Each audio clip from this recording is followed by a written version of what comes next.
Hello everyone, and thanks for being here today for this webinar on what's new in FCS Express 7.10.007. My name is Andrea Valle, I'm Technical Application Specialist at Novo Software, and today I want to present you the great new features we introduced in this new release. We introduced many new features. I try to list what I thought are the most important one for you, but if you go on our website you will see the full list under the release note for this 7.10.007. I also try to group them in 3 different categories so that the presentation today will be more easy to follow. So first of all, as a general improvement, I want to mention that we finalized the support for M1 CPUs for Mac users. Then we added the ability to insert hyperlinks in your layout, and as you will see, these hyperlinks can point to objects in the layout, pages in the layout, files on your computer, or also URL on the web. Then we added the features to allows you to easily find the data source of a token. Okay, so far you had to do a few clicks to find the data source. Now it will be a very simple single click. Then we also improved the way in which we order data when you use the merge FCS file option in the data list. This is something that you might frequently use when you want to create a nice picture for your titration experiments. So now FCS Express can grab the initial part of the file name and ordering the data based on that. So the idea is that if you start naming your data with the concentration or the dilution, FCS Express will properly order them as you want. Okay, so I want to start by showing you a few examples of those general improvements. I will start with the ability to insert hyperlink. So let me open this layout. You see, this is a very basic layout. I have just a few plots and I have a title with some pictures. And you see here in my text box, I do have an hyperlink.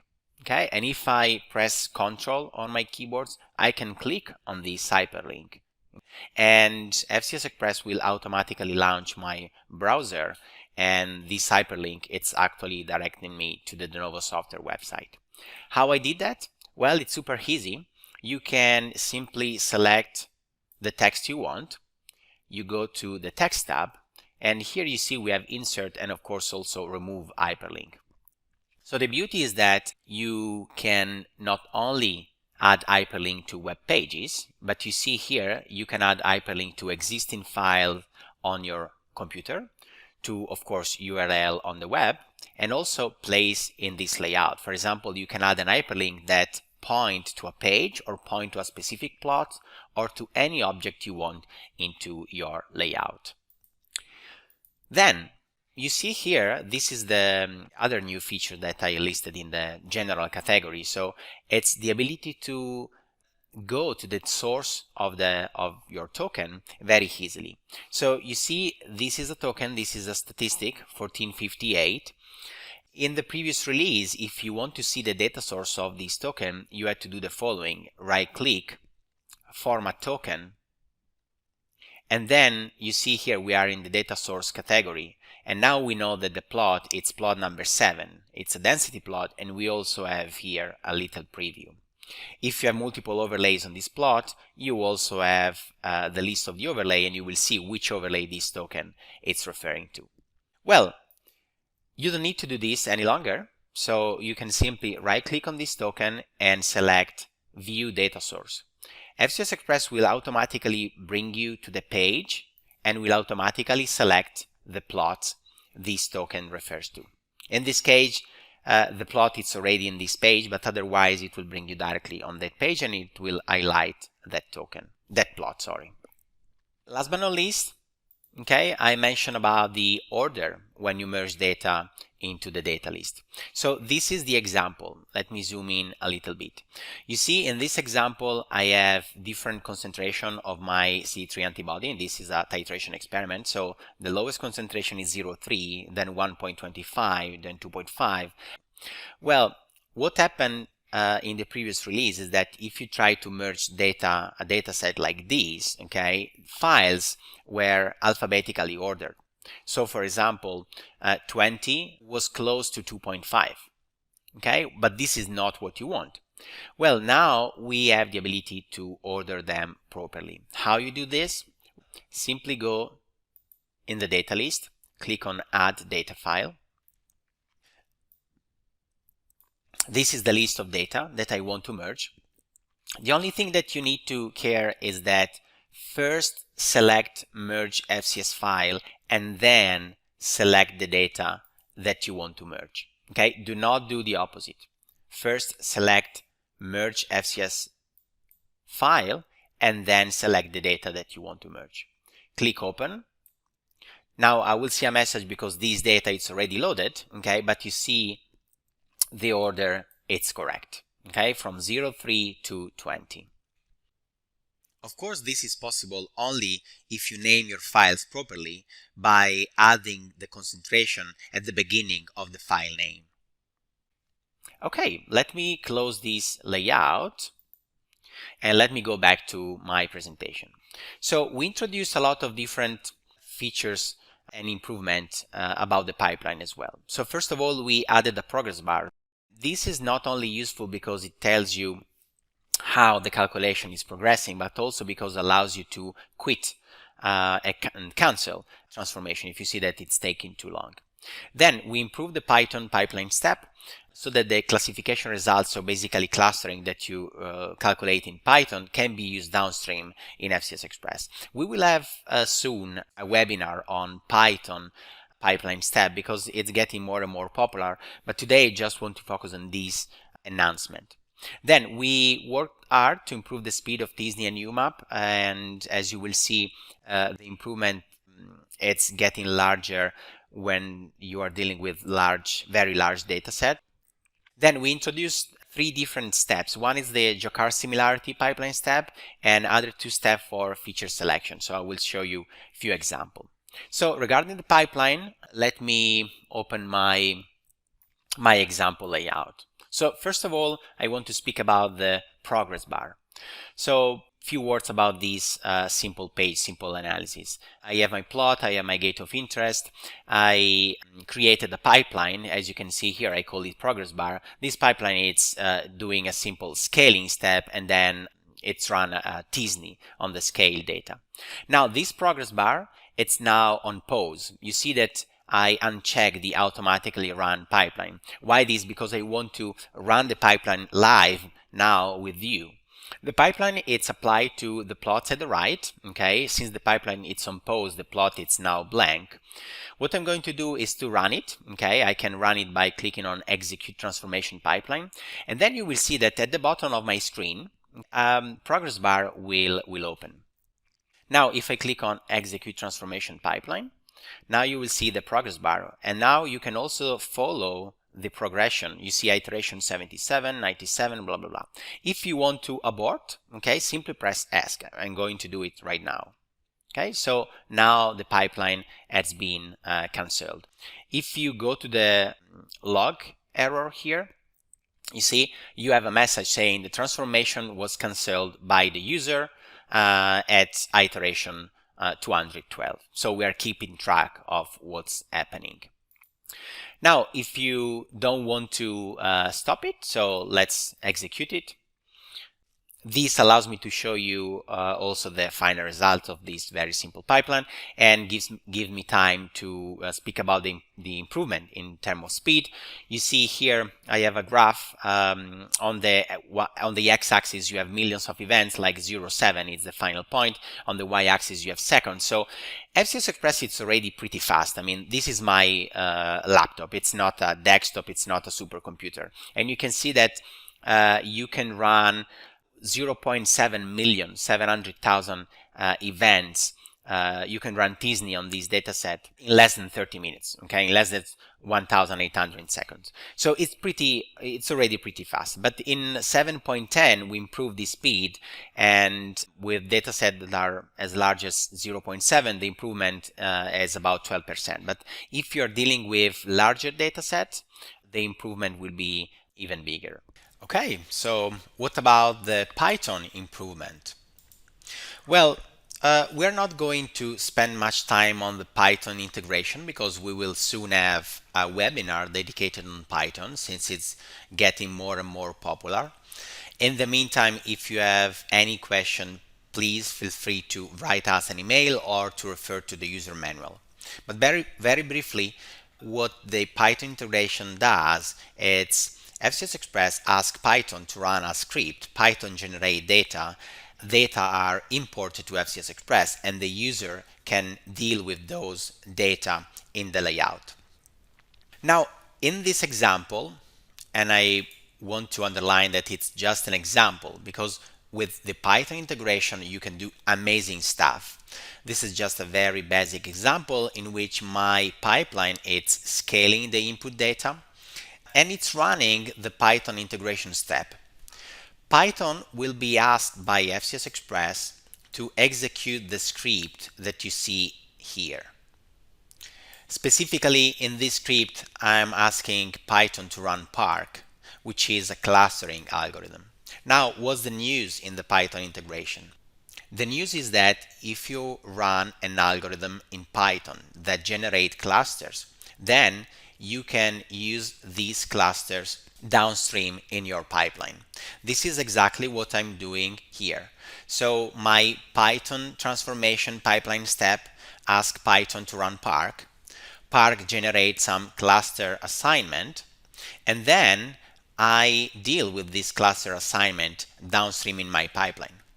Here I'm running a minimum spanning tree and a graph layout so that I can plot my clusters as nodes in a minimum spanning tree with a specific graph layout. In this case is the radio graph layout. So this is exactly the same thing that we are used to see for spade and flow sum, but now I'm doing this type of visualization also with clustering data coming from Python. Again, this is just an example. This is Spark. I always like to mention the original algorithm, the original paper. But with this Python integration, you can really do amazing stuff. We have already a couple of examples, very simple examples. So if you're just getting started at this page, and you see this is also an example of hyperlink. Okay, so if I press on this hyperlink, FCS Express will open my browser.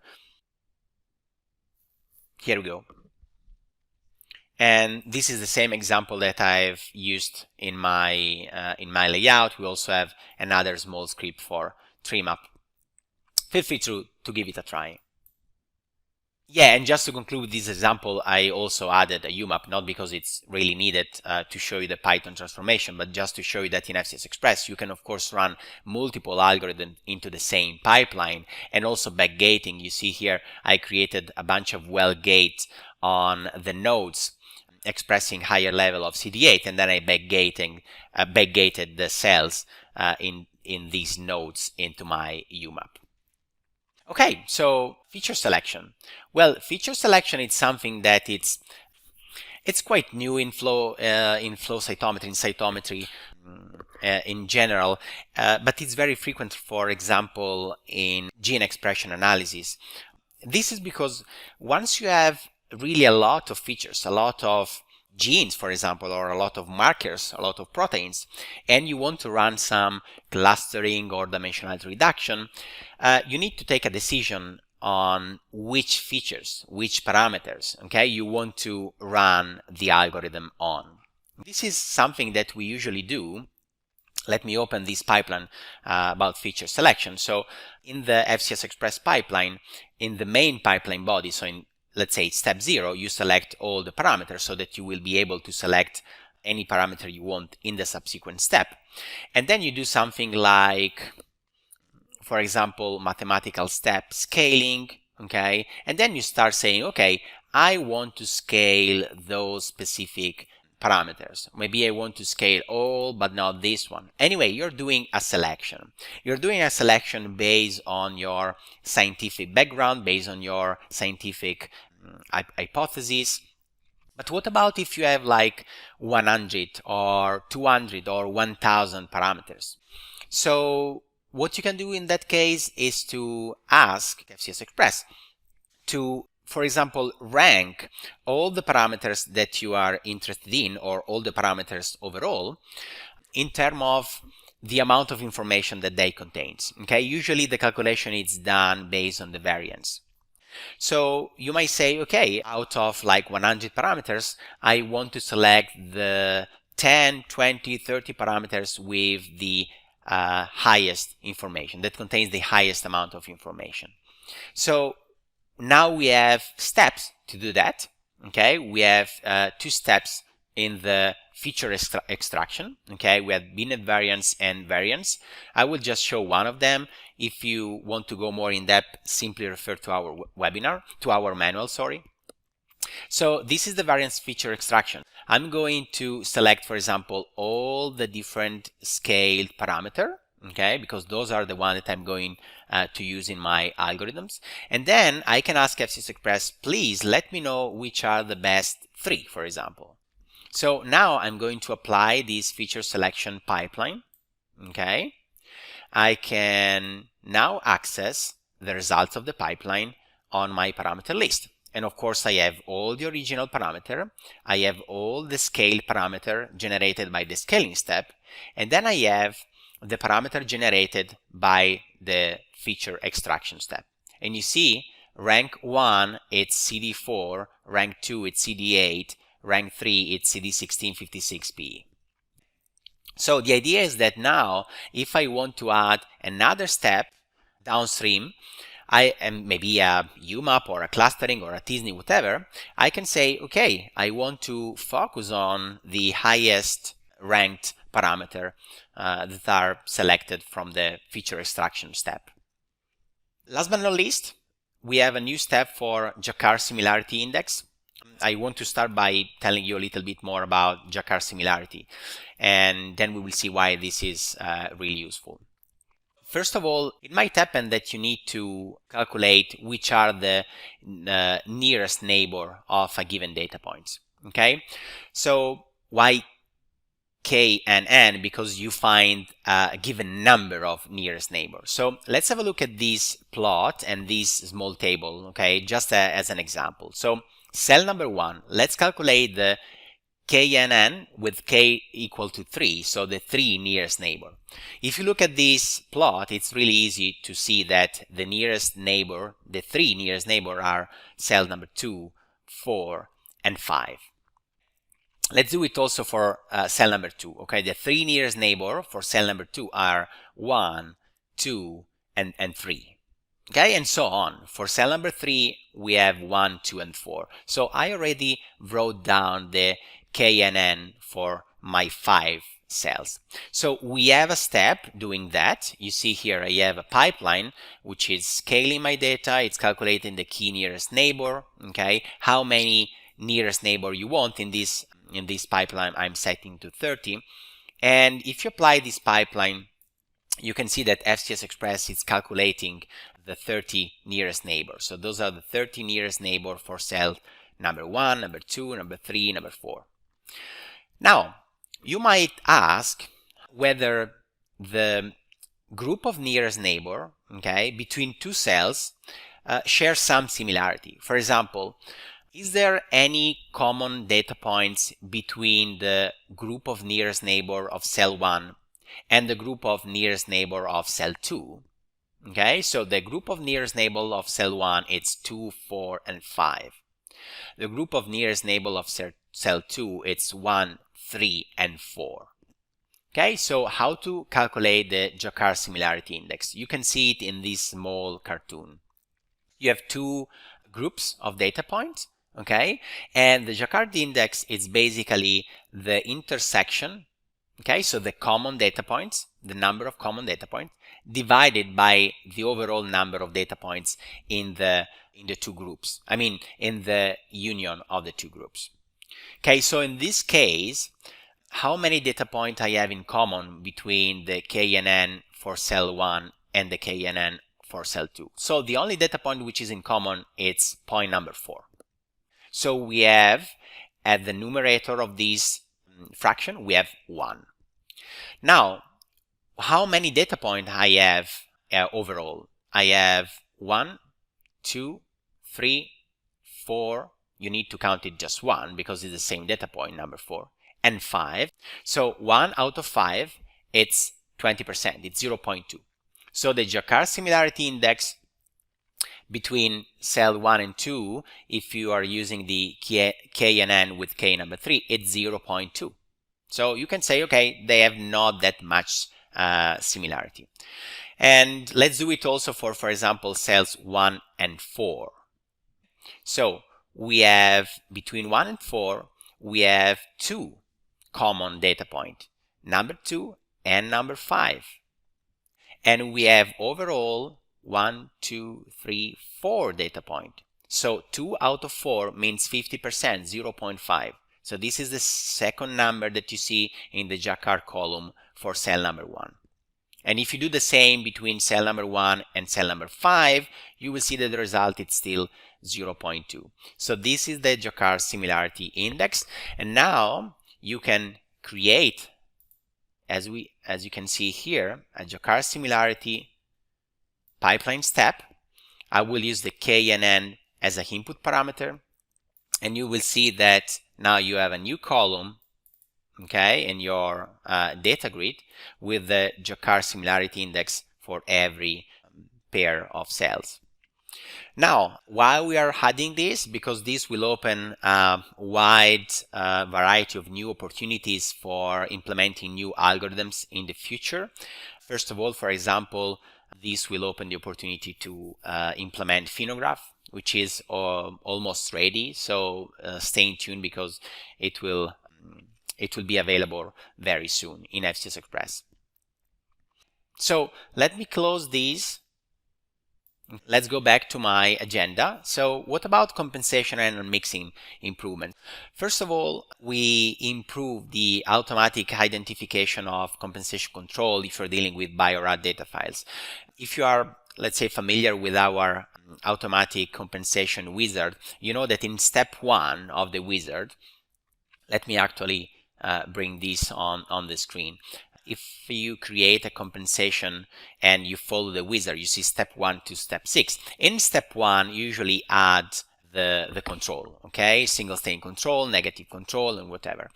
And what we have done now in this new release is that we improve the compatibility with Bio-Rad data so that we can automatically select the parameter and match the parameter that you want to compensate for each data file. So you will no longer have to manually select which parameter you want to compensate with each control. Okay, so this was already working pretty well for the vast majority of FCS file. Now we also have this ability for Bio-Rad data. Then, as a second improvement, when you use the automatic wizard for the compensation or the unmixing, FCS Express automatically generates a bunch of pages, and in each page it creates plots, gates, markers, quadrants, and if needed also spectral plot if you're dealing with unmixing. Well, what we used to do in the past was that if you do a change, a modification in step 1, for example, you add a new control, you remove an existing control, you change the sample type, you change the negative control assigned to a specific sample type, we used to recreate all the pages, all the objects, and these taken a little bit of time. So if you have like 20 or 30 samples, 20 or 30 controls, it means that you have more than 20 or 30 pages.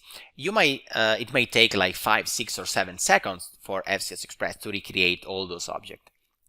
Now, with this new release of FCS Express, we're doing this much more efficiently. So if you add or remove a sample, for example, we are only adding or removing the page referring to that sample. So in this example, you see we have 4 different samples, 4, 8, 3, 56, and 1 out of fluorescence control. We have all the corresponding pages, okay? Let's say that we want to remove the control for CD56BV7885. So I can remove it. FCS Express will simply remove that page without the need to recreate every other page and every other object. So this is quite efficient now, and it's much more handy and fast, especially when you have a lot of colors. Now, what about the last feature that I have mentioned in my list? So reorder and member so that out of fluorescences are at the end. Well, why this should be a good feature? Well, because let me show you my unmixing matrix. You see, indeed, the autofluorescence is now at the end.